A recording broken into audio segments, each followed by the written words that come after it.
Hello students, कैसे हो।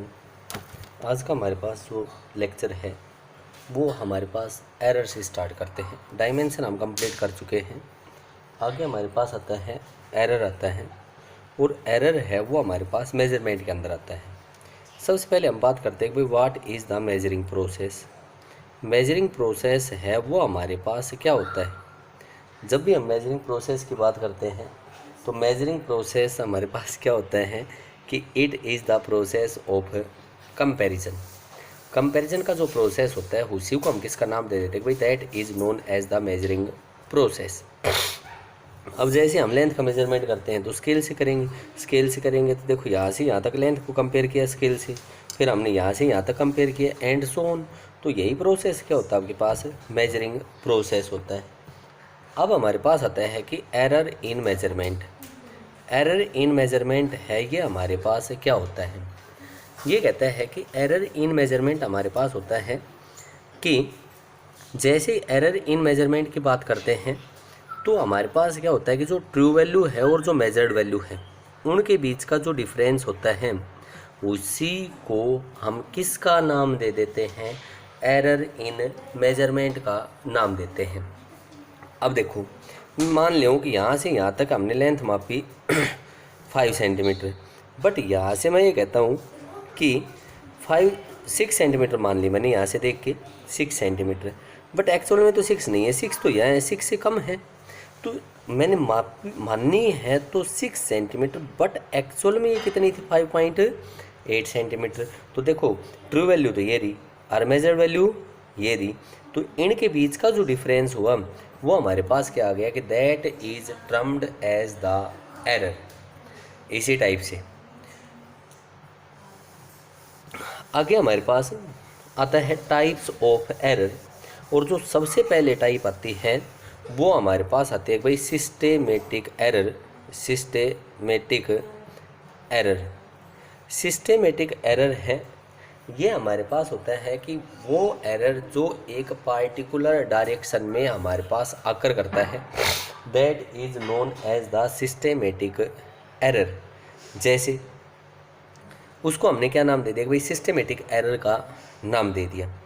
जैसे अगर मैं बात करूं कि भाई सबसे पहले यहाँ से हमने कह दिया कि ये स्केल लिया, और स्केल लिया है तो हमने यहाँ पे इसकी ज़ीरो यहाँ कंसीडर करी है, बट एक्चुअल में तो यहाँ पे है। अब जो भी लेंथ मेजर करूँगा तो एक्चुअल में जो लेंथ होगी, मान लेते हैं कि भाई अगर लेंथ 10 सेंटीमीटर है तो 10 से कम दिखाई देगी, क्योंकि ये ऑलरेडी इसके अंदर एरर यूज़ किया हमने।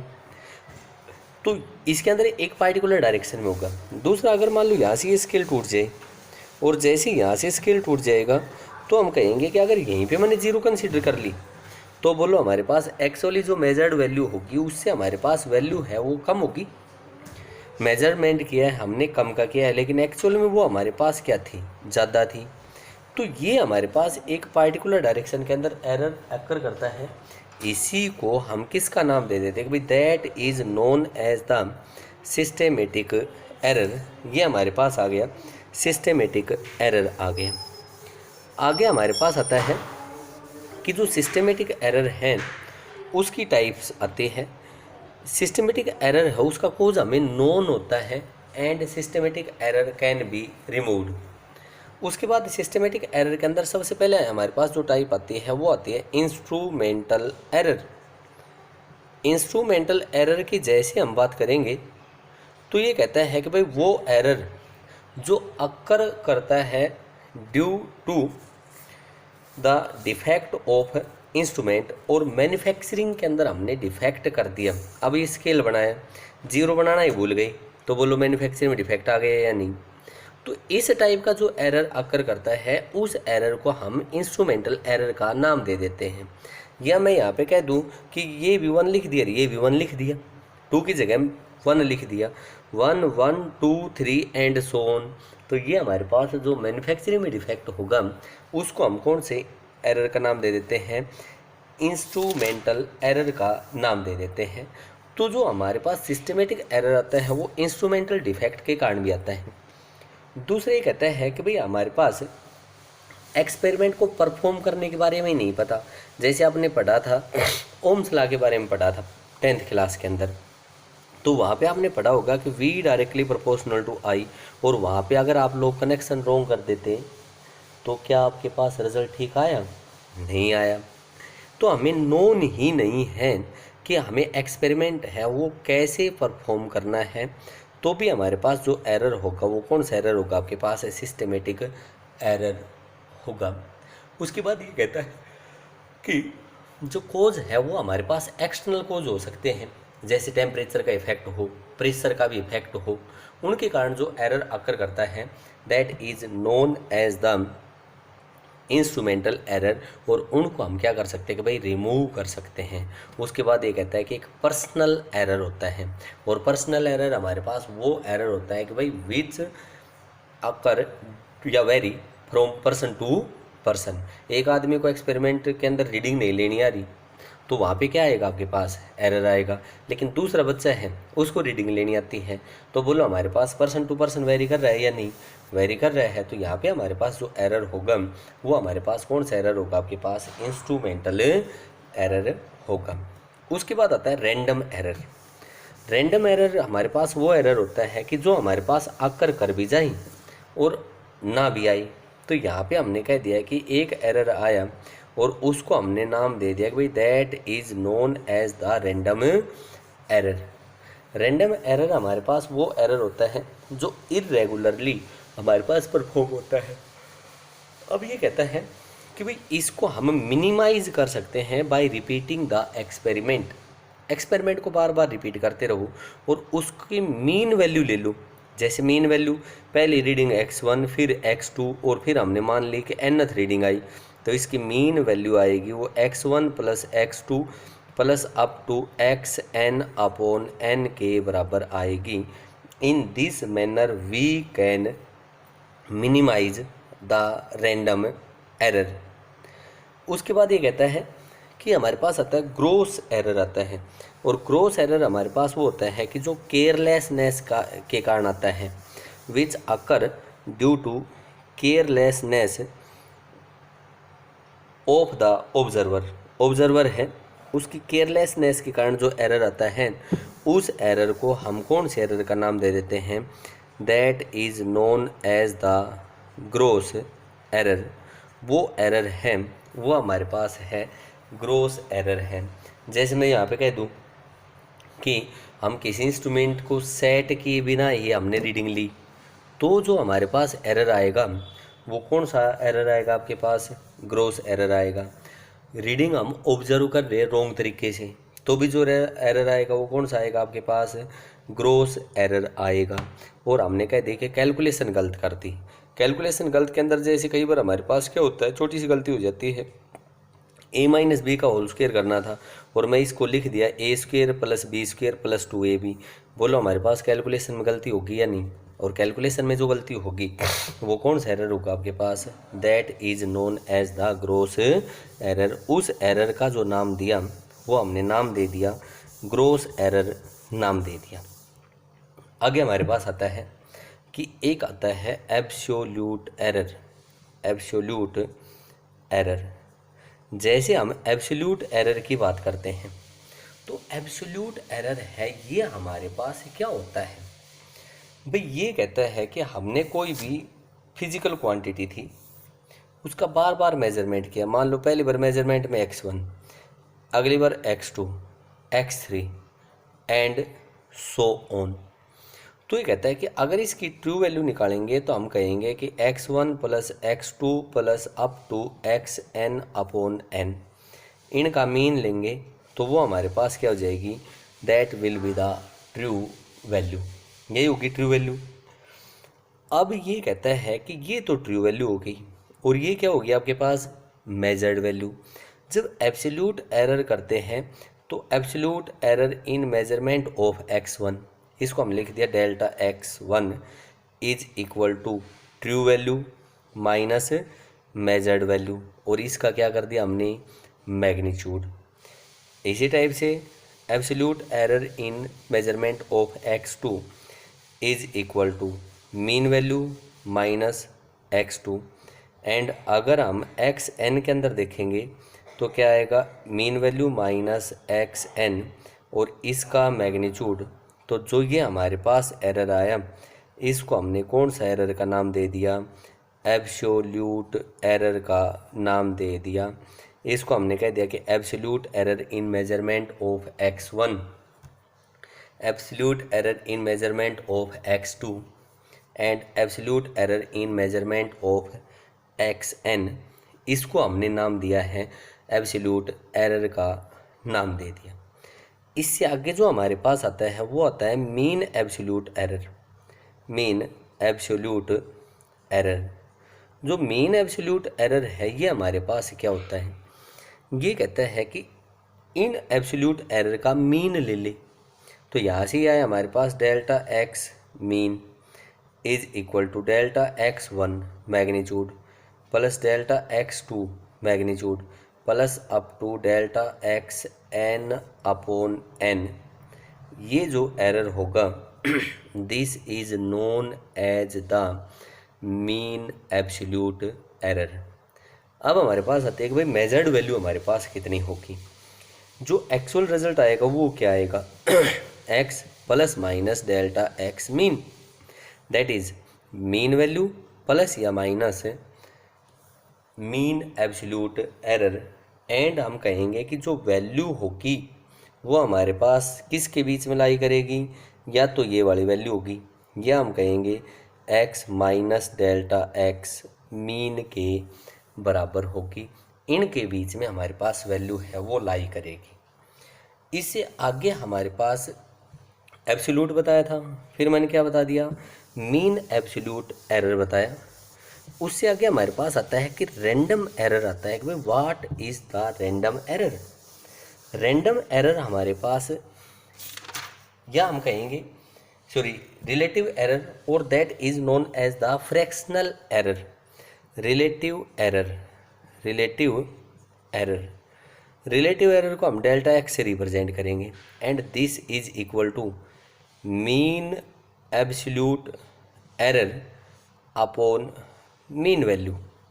ये रेशियो होगा मीन एब्सोल्यूट एरर और मीन वैल्यू का रेशियो होगा, that is known as the relative error.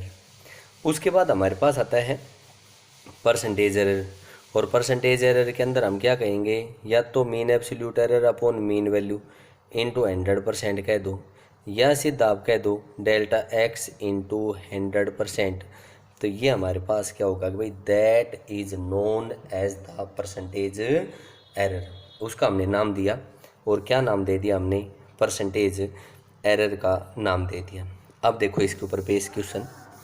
सबसे पहले ये कहता है कि हमने कोई भी एक लेंथ है उसका मेजरमेंट किया, और लेंथ है वो ये कहता है कि भाई 5 बार हमने मापी, और जैसे ही 5 टाइम्स इसका मेजरमेंट किया है तो ये कहता है पहले जो लेंथ मापी वो हमने कह दी कि भाई पहली बार मापी वो आई 1.35 सेंटीमीटर, फिर अगले मेजरमेंट में मापी तो 1.32 सेंटीमीटर, 1.45 सेंटीमीटर, 1.42 सेंटीमीटर, एंड ये कहता है कि 1.44 सेंटीमीटर। कोई भी एक लेंथ थी उसको हमने 5 बार मेजरमेंट किया है। सबसे पहले ये कहता है कि हमें कैलकुलेट करना है, और क्या कैलकुलेट करना है, कैलकुलेट करना है absolute error in each measurement. हर एक मेजरमेंट में एब्सोल्यूट एरर है वो कैलकुलेट करना है। दूसरा ये कहता है हमें कैलकुलेट करना है मीन एब्सोल्यूट एरर, और तीसरा ये कहता है रिलेटिव एरर निकालना है, और हमारे पास फोर्थ कहता है कि हमें क्या और कैलकुलेट करना है, परसेंटेज एरर कैलकुलेट करना है। कितनी टाइम्स मेजरमेंट किया हमने, 4 टाइम्स किया, और जैसे 5 टाइम्स किया है। तो सबसे पहले हम क्या करेंगे कि भाई ट्रू वैल्यू निकालेंगे, ट्रू वैल्यू निकालेंगे। और ट्रू वैल्यू के लिए बोलो मैंने क्या बताया था, इनका मीन बताया था, और जैसे इनका मीन बताया था तो यहाँ से हमने कह दिया x mean is equal to x1 plus x2 plus x3 plus x4 plus x5 upon 5 add कर लो इसको, 4 6 11 13 और 5 16 सॉरी 18, 4 8 12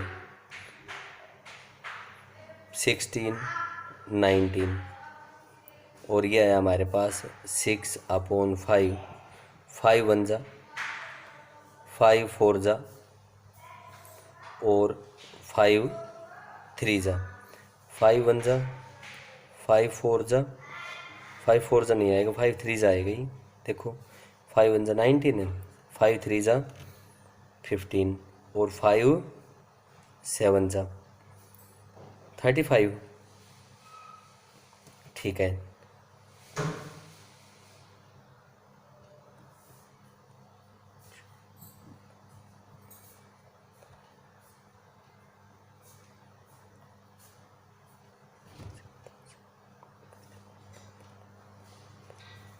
वन 1.396 और अगर इसको 2 डेसिमल तक करते हैं तो ये कितना आएगा 1.40 सेंटीमीटर के बराबर आ गया।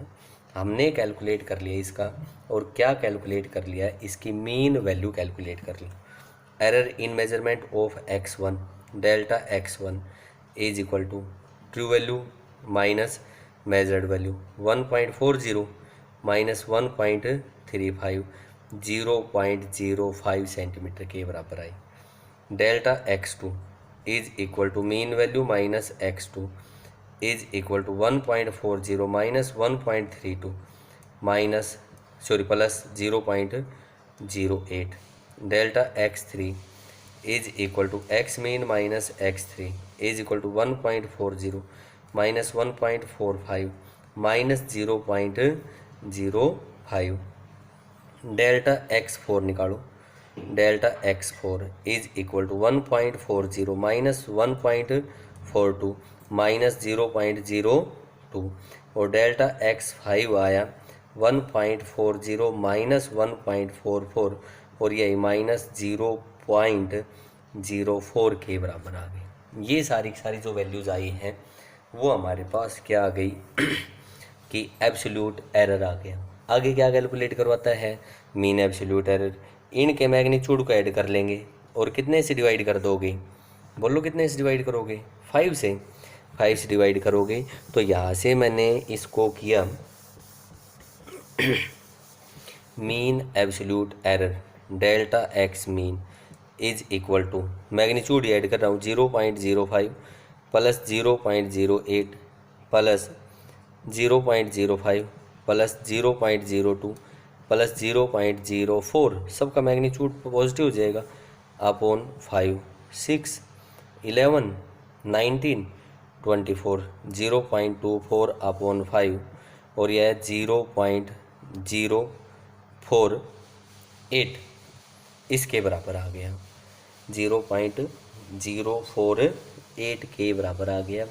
ये एरर आया वो हमारे पास क्या आ गया, मीन एब्सोल्यूट एरर। और रिलेटिव का बोलो क्या फॉर्मूला बताया था, delta x is equal to mean absolute error upon mean value, और बोलो mean absolute error 0.048 upon mean value कितनी है 1.40, और परसेंटेज के लिए कितने से मल्टीप्लाई कर दोगे इसको, 100% से मल्टीप्लाई करोगे तो वो हमारे पास जो एरर आएगा वो कौन सा एरर आ जाएगा आपके पास, परसेंटेज एरर आएगा। एक क्वेश्चन और देखो इसका। एक क्वेश्चन ये कहता है कि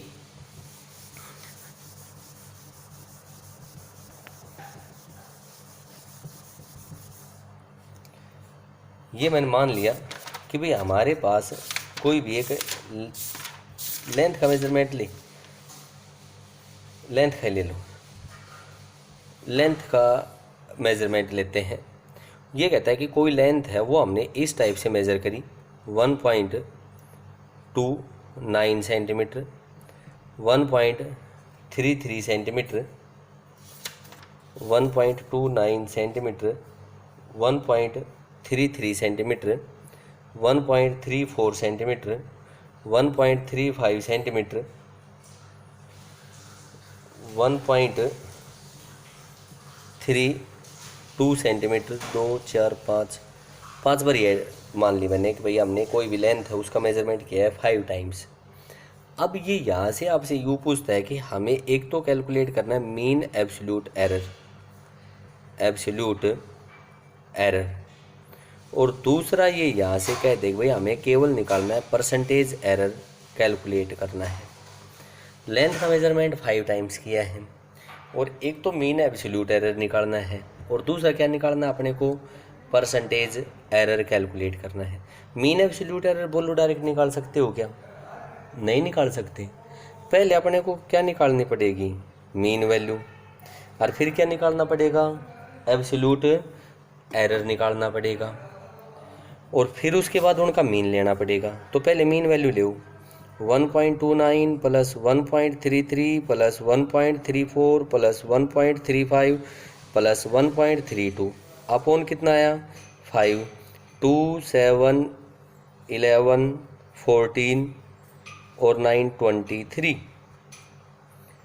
3 15 और एक 16, और ये आ गया हमारे पास 6 अपॉन 5, 5 1 जा 5, 5 3 जा 5, 2 जा 5 1 जा 5 3 जा 5 2 जा 5 6 जा। अगर अप्रोक्सीमेशन में निकालो तो कितना कह सकते हो 1.33, क्योंकि 2 डेसिमल तक लेना है 1.33। अब निकालो absolute error in measurement of x1, mean minus x1, mean 1.33 minus 1.29 0.04, error in measurement of x2, x mean 1.33 minus 1.33 0.00, delta x3 1.33 minus 1.34 minus 0.01, delta x4 1.33 minus 1.35 minus 0.02, delta x5 1.33 minus 1.32 0.01। आगे हमने क्या कह दिया कि भाई हमारे पास इनका मीन एब्सोल्यूट एरर निकालना है, यही निकालना था। तो मीन एब्सोल्यूट एरर के लिए हम इसका क्या करेंगे, मैग्नीट्यूड ऐड करेंगे। Delta x mean is equal to, magnitude add करेंगे तो कितना आएगा 0.04 प्लस 0.00, 0.01 प्लस 0.02 प्लस 0.01 अपॉन 5, 3 4 और 4 8, यहाँ से ये आया हमारे पास 0.08 अपॉन 5 इज इक्वल टू 0.016 के बराबर आया। ये तो हमारे पास आया इसका मीन एब्सोल्यूट एरर। आगे क्या निकालना था, रिलेटिव एरर निकालना था। निकाल दो भाई रिलेटिव एरर। और रिलेटिव एरर के लिए हमने क्या कहा था, delta x is equal to delta x mean upon x mean 0.016 upon mean value आई थी 1.33। ये हमारे पास क्या आ गया, इसका रिलेटिव एरर आ गया।